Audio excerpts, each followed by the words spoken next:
Assalamualaikum warahmatullahi wabarakatuh. Jadi kami di sini dari kelompok B, kelas AKM 1 K013 dengan dosen pengampu Ibu Yulianti Raharjo SHMA ingin membahas soal dari exercise week 5 mengenai various time value situation.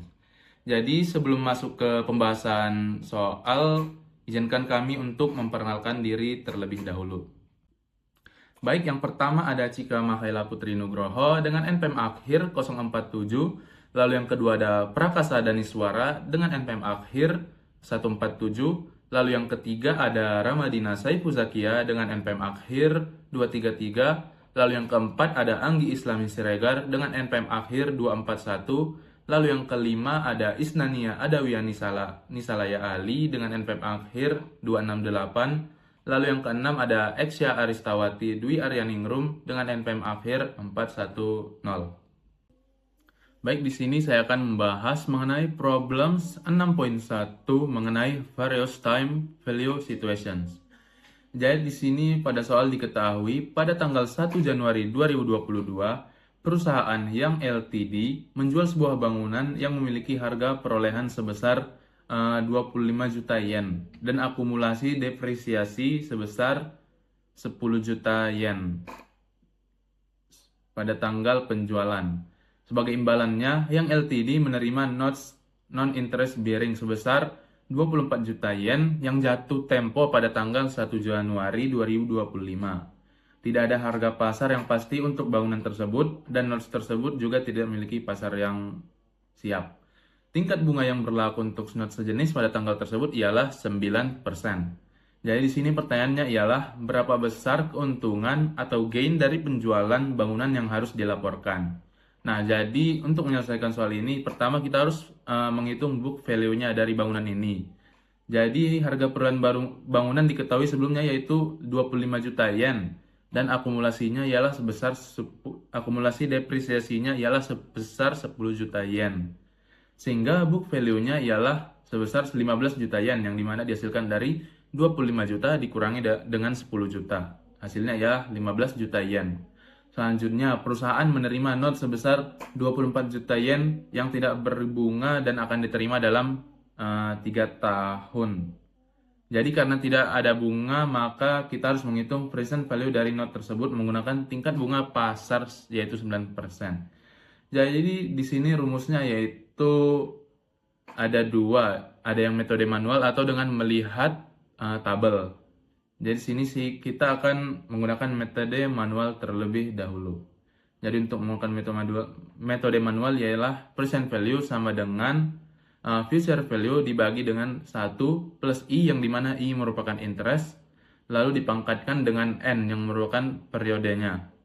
Jadi present value sama dengan 24 juta yen dibagi dengan 1,09 yang dimana 0,9 dihasilkan dari 9%, kemudian dipangkatkan 3. Jadi present value sama dengan 24 juta yen dibagi dengan 1,295209 yang dimana dihasilkan sebesar 18 juta yen 532,404.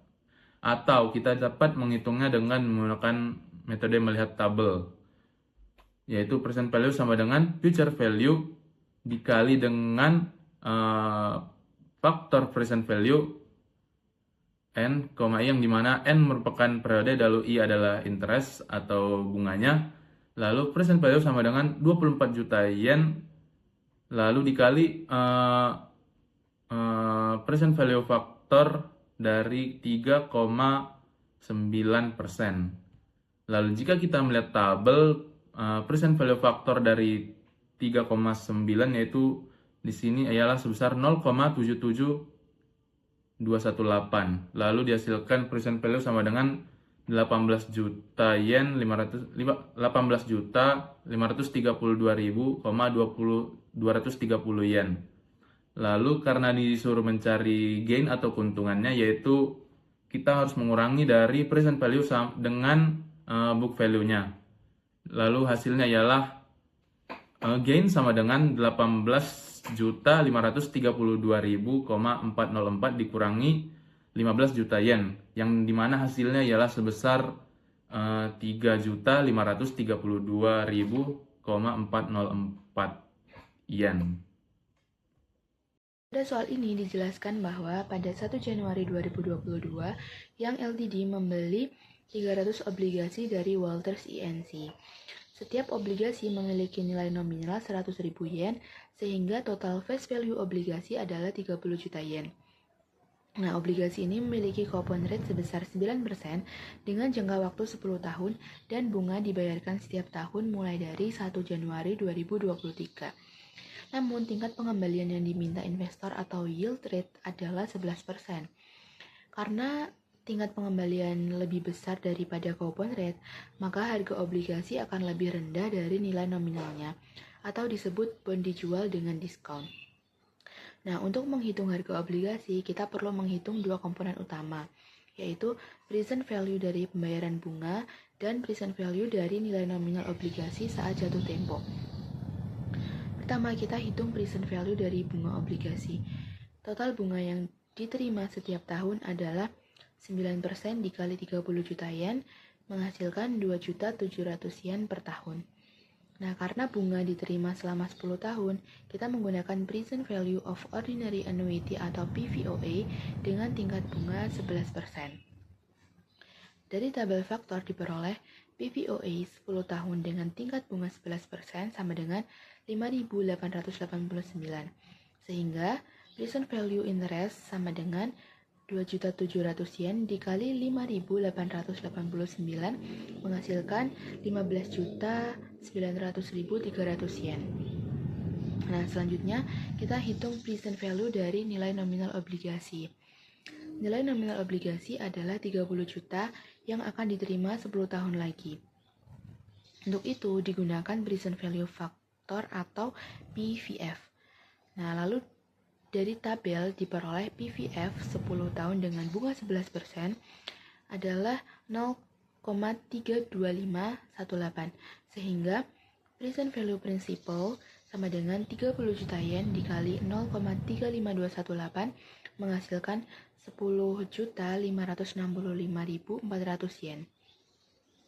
Lalu yang terakhir, kita jumlahkan kedua nilai tersebut untuk mendapatkan bond price atau harga obligasi. Bond price sama dengan present value interest ditambah present value principal sama dengan 15.900.300 yen ditambah 10.565.400 yen dan menghasilkan bond price sebesar 26.465.700 yen. Jadi, harga yang dibayarkan Yang Ltd untuk membeli obligasi tersebut adalah 26.465.700 yen. Perkenalkan, nama saya Sika Makaila Budha Nugroho dengan NPM 25013010047. Kemudian saya akan menjawab pertanyaan problem P6.1 yang C, di mana Yang Ltd bought a new machine and agreed to pay for it in equal annual installment of 400,000 yen at the end of each of the next 10 years. Assuming that a prevailing interest rate of 8% applies to this contract, how much should Yang record as the cost of the machine? Jadi time diagramnya I-nya itu 8%, kemudian N-nya atau periodenya itu 10. Nah, rumusnya PV dikurangi OA sama dengan R dalam kurung PVF dikurangi OA/NI. Nah, maksudnya di sini untuk PV dikurangi OA itu present value of ordinary annuity, R-nya itu periodic payment atau payment per period, jadi pembayaran setiap periodenya itu berapa. Kemudian PVF itu present value factor dikurangi ordinary annuity, N-nya itu number of period, untuk I-nya itu interestnya atau interest rate. Jadi untuk periodic payment atau rent-nya itu $400.000 kita masukkan, kemudian untuk present value factor-nya itu tetap seperti itu, kemudian dikurangi OA atau ordinary annuity, kemudian kita masukkan untuk N-nya atau periodenya itu 10 dan untuk interest-nya itu 8%. Jadi tinggal dikalikan 400.000 yen dikali 6,71008. Nah, mengapa bisa mendapatkan 6,71008? Karena kita melihat pada tabel yang sudah tersedia. Nah, untuk tabelnya kita lihat pada tabel present value ordinary annuity. Di situ untuk kolom bagian N-nya itu yang keempat, kemudian kita tarik garis lurus pada interest yang 8%, maka dia hasilnya 6,7108. Nah, 400.000 yen dikali 6,7108, maka hasilnya 2.684.032 yen untuk cost of mesinnya. Jadi maksudnya itu jika bunga pasarnya itu 8%, maka nilai mesin sekarang itu 2.684.032 yen. Seperti itu. Assalamualaikum warahmatullahi wabarakatuh. Saya Ekstra Dwi Anandinggo, NPM akhir 410. Jadi di sini saya akan menjelaskan tentang soal mengenai pembelian traktor oleh yang LTD pada tanggal 31 Desember 2022. Dalam perjanjian pembelian, perusahaan harus membayar 2 juta euro pada saat pembelian, kemudian membayar 500.000 euro setiap akhir tahun selama 8 tahun.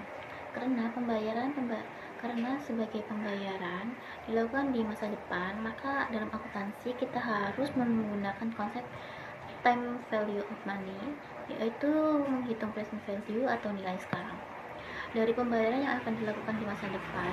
Tujuannya adalah untuk mengetahui beberapa nilai sebenarnya dari aset yang diperoleh perusahaan pada saat transaksi terjadi. Cara menghitungnya, langkah pertama adalah mencatat pembayaran yang dilakukan saat pembelian, yaitu pembayaran tunai sebesar 2 juta euro. Langkah kedua adalah menghitung present value dari pembayaran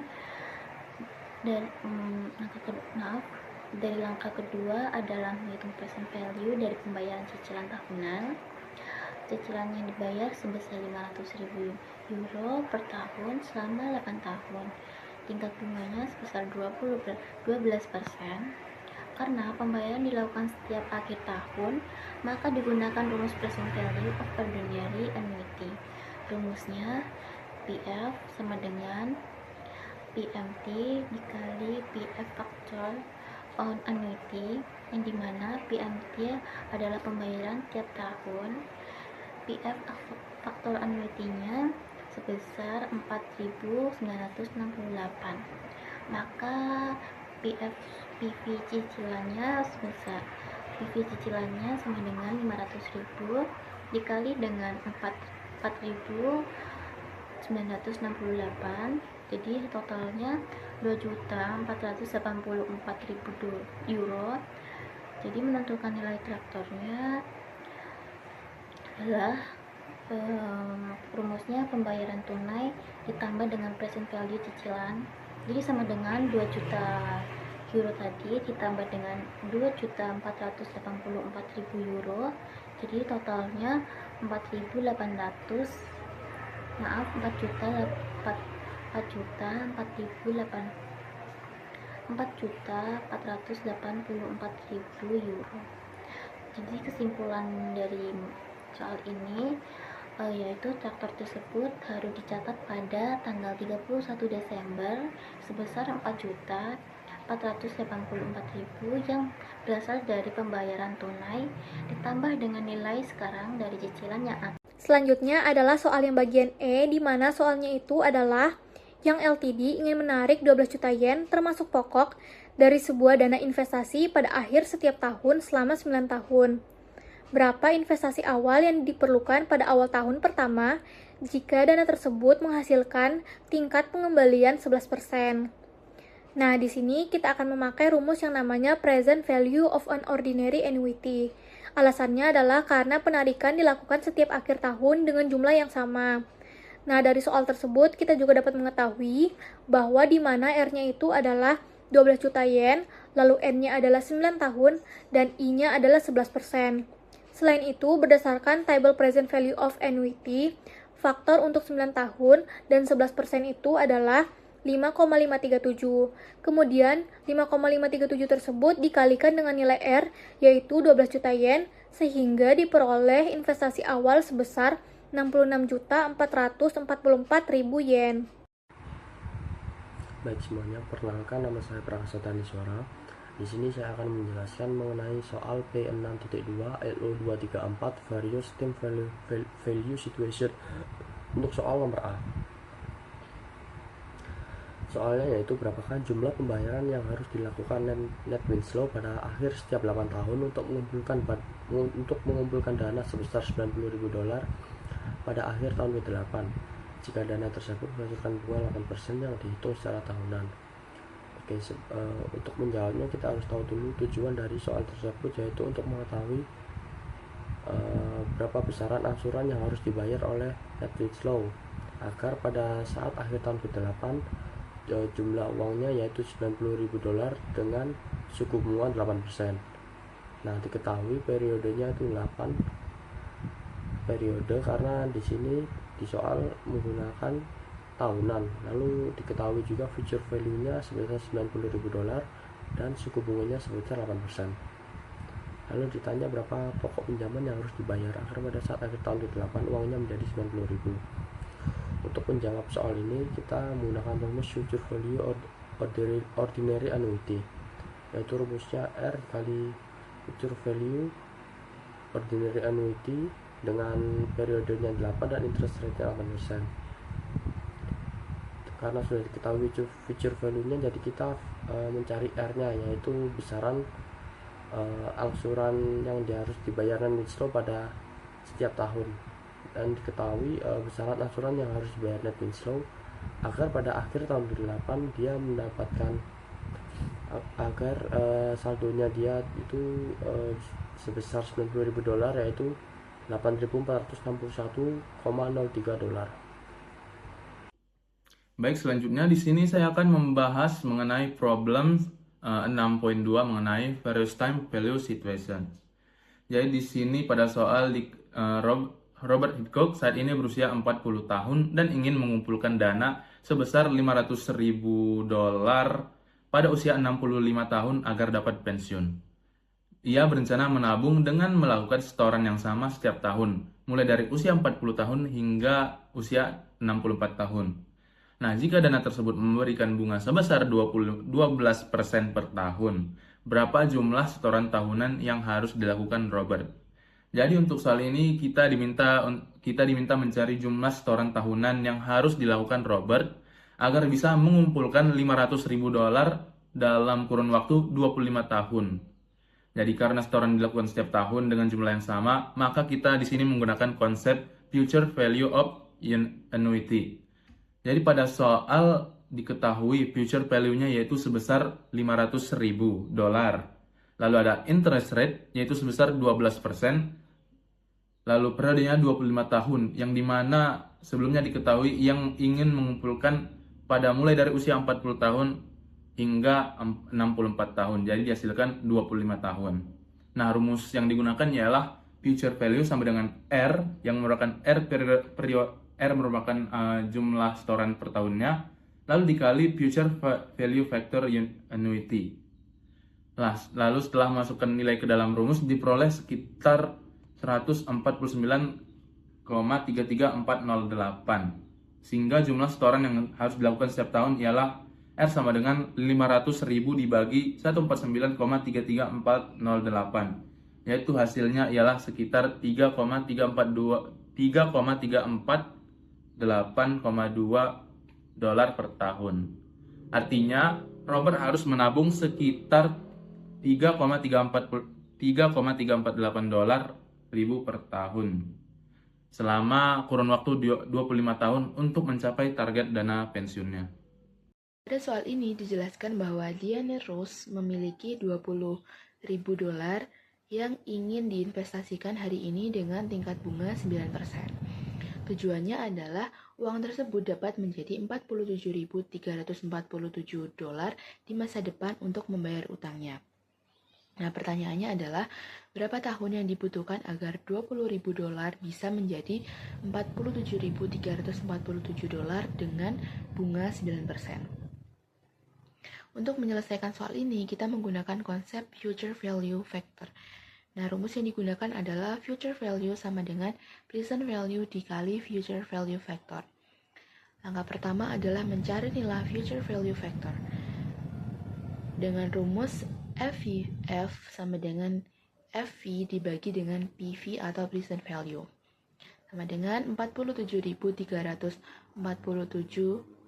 dolar dibagi 20.000 dolar menghasilkan 2,36735. Nah, selanjutnya adalah mencocokkan nilai faktor tersebut pada tabel future value factor dengan tingkat bunga 9%. Bisa dilihat pada tabel di samping, future value factor 10 tahun dengan bunga 9% sama dengan 2,367. Nah, nilai yang paling mendekati adalah 2,36735. Dari hasil tersebut kita dapat menyimpulkan bahwa jumlah tahun yang diperlukan adalah 10 tahun. Artinya, Diane Ross membutuhkan 10 tahun agar investasinya sebesar 20.000 dolar dapat berkembang menjadi 47.347 dolar dengan tingkat bunga 9%. Selanjutnya, saya akan menjelaskan pada pertanyaan P6.2 yang D, di mana Cindy Houston has a $27,600 debt that she wishes to repay 4 years from today. She has earned $10,553 that she instead to invest for the 4 years. What rate of interest will she need to earn annually in order to accumulate enough to pay the debt? Untuk time diagramnya di sini present value-nya itu 19.553 dolar. Kemudian untuk interest-nya itu belum diketahui, dan untuk N atau periodenya itu 4 selama 4 periode. Kemudian untuk FV atau future value di sini 27.600. Nah, tinggal dimasukkan ke rumusnya. Bisa menggunakan rumus future value approach atau bisa juga menggunakan rumus present value approach. Jika perhitungannya benar, maka hasilnya itu sama pada interest-nya. Nah, di sini untuk future value approach-nya, future value sama dengan present value dalam kurung future value factor N, I. Kemudian di sini future value-nya ada 27.600 sama dengan 19.553 dolar. Kemudian N-nya itu 4 dan interest-nya belum diketahui. Nah, future value faktornya itu dipindah ruaskan ke sebelah kiri. Jadi untuk future value-nya di sebelah kanan. Maka 27.600, maka future value 4, I sama dengan 27.600 dolar dibagi 19.553 dolar. Maka untuk future value pada periode yang 4, pada 4 periode dengan interestnya belum diketahui itu sama dengan 1,4115. Nah, 1,4115 ini tuh kita bisa menyimpulkan bahwa dia itu untuk interestnya itu 9%. Nah, mengapa bisa? Karena kita bisa lihat pada tabel future value factor. Untuk di sebelah kirinya itu periodenya. Kita lihat kolom periodenya yang 4. Kemudian kita lihat pada kolom interest yang 9%. Maka hasilnya sama, 1,4115. Nah, maka bisa dapat disimpulkan bahwa 1,4115 itu is the future value of $1 invested at 9% for 4 years.